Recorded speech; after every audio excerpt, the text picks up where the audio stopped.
Mass killer get caught 8 years later.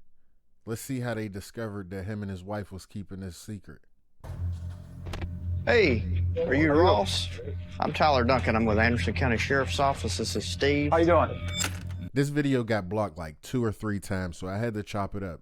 This is a 10-minute video now, but it was like 28 minutes. If you want to see the video in its entirety, make sure you go over to my Patreon. It's the first link in the description. Don't worry, it is free of charge. I drop free content on my Patreon, so it's not just a, oh, you want to... No, go watch the video if you want to see it in full. It's extra parts to it, different interrogation footages, breakdowns, and me talking as well. Longer form is on my Patreon. Go check it out. Let's get back to the content. I got assigned the case about the homicide that happened in Pendleton in 2015. We'd like to talk to you. Amy's parents, Mike and Kathy, as well as Amy's grandmothers, Barbara and Violet, were brutally murdered inside their own home. Yeah, see, situations like this, y'all deserve everything y'all got coming for y'all. You know why? Because y'all murdering family members and old people that ain't going to defend themselves or didn't feel like they needed to defend themselves around you. You feel me? This is nasty work. As family members, we want answers. But unbeknownst to everyone, Ross and Amy were the killers all along. We're not here because we think you did it or you might have did it. We know you did it. It's piling up, Ross. You don't want to roll the dice on this, I'm telling you. At that point, you got to roll the dice, Ross. Don't let them trick you out your socks. They come 8 years later, and they talking about what they know. Might not know nothing. But if they do, it is what's best for you. Let me see what you got. Fuck it. On November 1st, 2015, Mike and Kathy Scott, alongside their mothers, Barbara and Violet, were found brutally murdered in their trailer home. The terrifying scene inside the trailer home would go completely unnoticed for the entire day, until, according to Amy, she went to check up on her parents and found them lying dead inside their home. So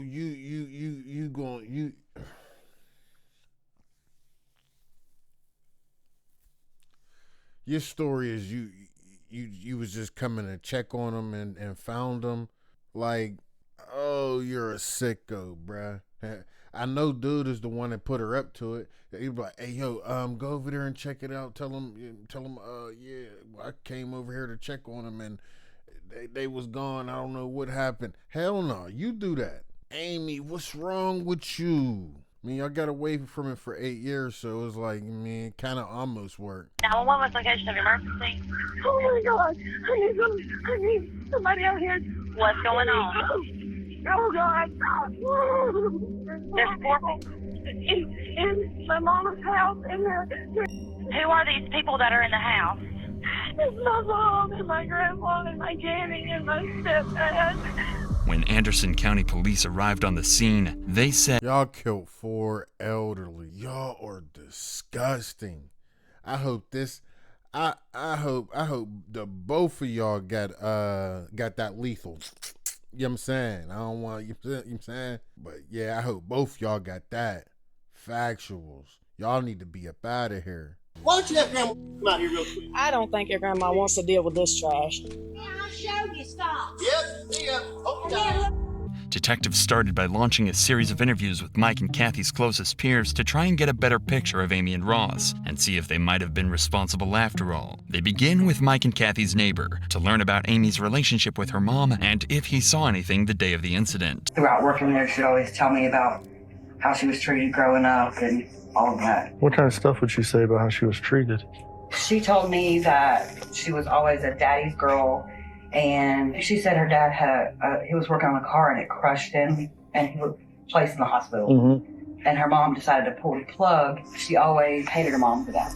Now, I understand, I don't even understand, but okay if you hold some type of, I don't want to say, some type of grudge. I don't want to say grudge, but some type of grudge or some type of vendetta against her for pulling the plug on her. Maybe she pulled it too soon, and yet as you're a child anyway, so you wouldn't have had no clue on what was best. But to hold that all the way up until you like 30, mid-30s, early 40s, to hold on to that and still off your mom, there's no way, no way possible, bro. That can't be why.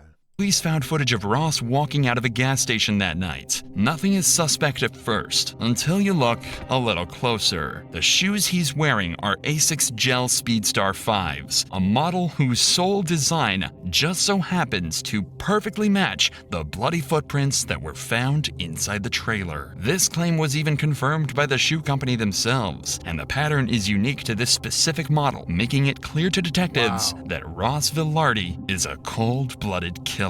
But like, what if these shoes are some knockoffs? What if I got some shoe mans? You feel me? Like, what if I went to the hood and went to the shoe man and went and got them yum sands, but they was the knockoff joints. You know, the knockoffs sometimes would be a little different.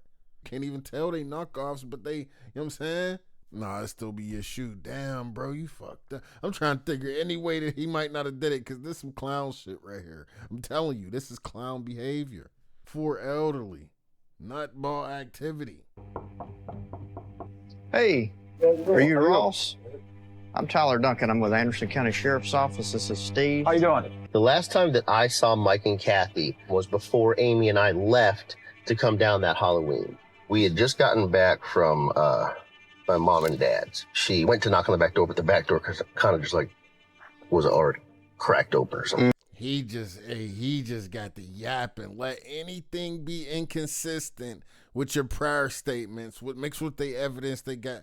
Listen, man, that's just a blur. I tried to block that out of my mind. I don't give a fuck what I gotta tell you. I ain't that. Look, yeah, I gave plenty of reports. Can you read back my old report? I tell you. Oh yeah, that's what I said. Yep, I'm on drugs. Hey, yo, I'd have had to say something. So you didn't go over to the other trailer? No. Or to Mike and Kathy's trailer? Correct. I never went in.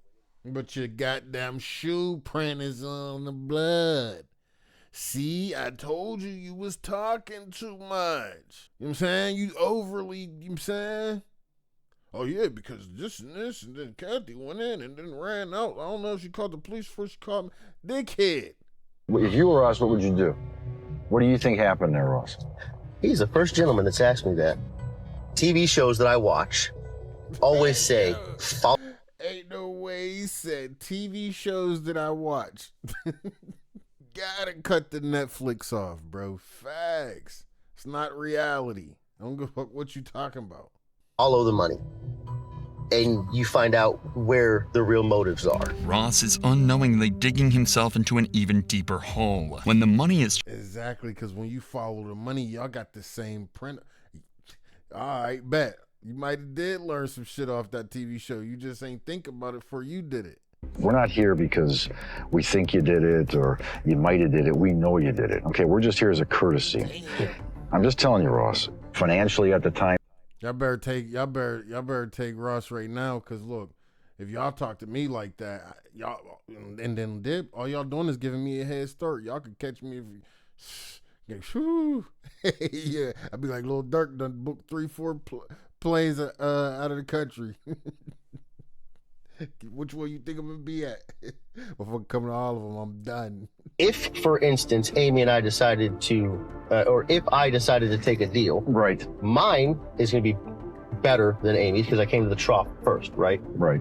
So prison time, no matter what. Amy, prison time, no matter what. My 3 kids in here. With all this being said, bro, you might as well just say you did it at this point. What are you talking about? Let's just say perhaps, bro, you put yourself, if you wasn't guilty, you'd have like, man, what the heck you talking about? Da-da-da. You'd have been on dog, bro. You'd have been on dog. You wouldn't have been like that. You wouldn't have been put in fake situations and scenarios. They grew up without a father and a mother. Granted, my mother would be more than willing to take them. I understand that. We're not the ones who put you on this predicament. Now you're going to have to deal with the consequences. 10, 20 years in prison. That's best case minimum scenario, I would imagine, right? it's better than the rest of your life or death, isn't it? I mean, it might as well be one of those two. By the time I get out, Hold on, you said 10, 20 years in prison. You killed 4 people. I don't know if you don't understand how crazy you killing 4 people is. One is 25 to life. 4 days after these interviews, Amy and Ross were arrested in Pendleton, South Carolina, and were charged with the 4 brutal murders of Kathy Scott, Mike Scott, Barbara Scott, and Violet Taylor. The 2 are being held in prison without bond while they're tried in court. The couple's next court appearance is set for later this year, where they'll meet their true fate in the hands. Wow, bro. And that was 5 months ago, so they should have had another court date. I'm gonna have to actually look into that because this right here is crazy. That's despicable. Yeah, I gotta look into Ross and Amy. I gotta make sure that they going for the long haul, bro. This is wicked, bro. Anyway, I'm about to get up out of here. Let me know what you think about that joint in the comments. Make sure you subscribe to the channel, like the video. I'm gonna catch you on the next one.